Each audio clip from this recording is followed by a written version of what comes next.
भारत दिसम रेना आदिगान टोठा रेनी दिसम Raina चिराते rally को उडुकेदा आनोंकाना के चितर nail ᱧᱟᱢ ᱟᱠᱟᱱᱟ झारखंड पोनत रेना रांची रे नुआ रैली दो को सापड़ाव लेदा बीजेपी पाहटा खन जहां दो रांची डिस्ट्रिक्ट स्कूल कैंपस खन बिरसा मुंडा म्यूजियम हबीते चलावलेन ताहे काना आनुआ रैली रे सेलेक्ट को ताहे काना बीजेपी रेन पोनत पारसेत दीपक प्रकाश साउते आरहु एमान बीजेपी रेन अगुवान को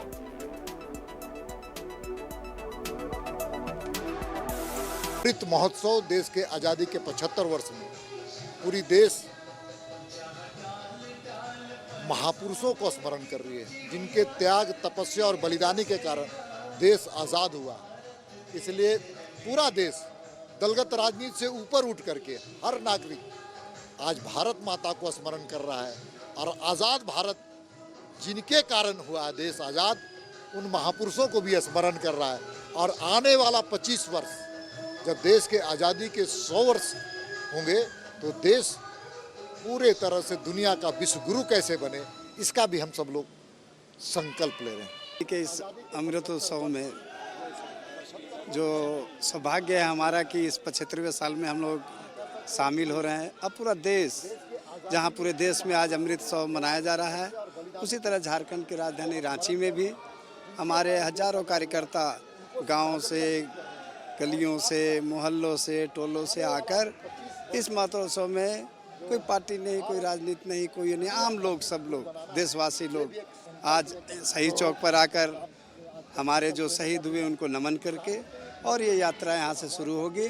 और घर घर जाकर संदेश देंगे, हर घर तिरंगा, घर घर तिरंगा। ये उस देश के तहत हमारी ये तिरंगा यात्रा है। देश के आदरणीय प्रधानमंत्री नरेंद्र मोदी जी के आह्वान पर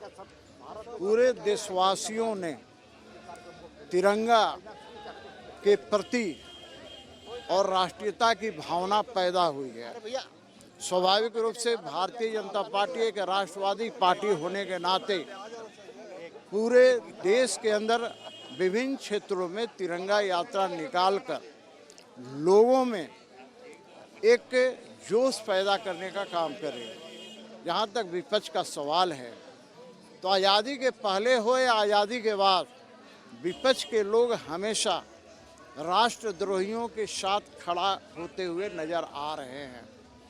पहले भी आए हैं। और यही कारण है कि हम सब तिरंगा झंडा के साथ खड़े हैं, क्योंकि ये हमारी आन बान और शान है। लेकिन ये विपक्ष के लोग तिरंगा के विरोधियों के साथ खड़े हैं,